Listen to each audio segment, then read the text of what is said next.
Kailan pa naging destabilisasyon ang pagsabi ng Marcos resign?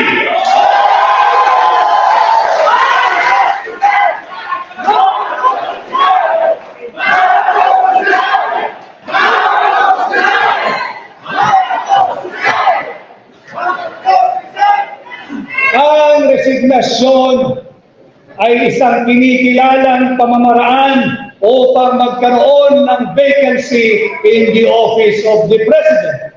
And therefore, death, permanent disability, removal from office, or resignation. Kung ang saligang batas ay kinikilala ang resignation, paanong naging destabilisasyon ang pagsabi ng Marcos resign?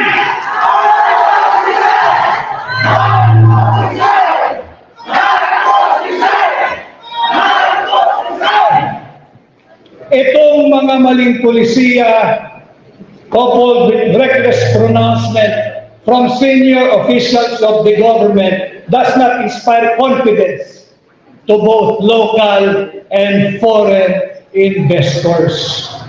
Ang totoong destabilizer, ang totoong destabilisasyon ay ang corruption at drug addiction.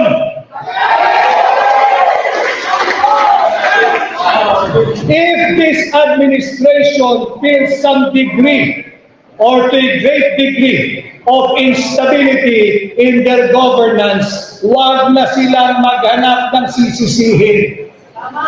Nasa loob ng Malacanang ang nagiging ugat ng destabilization.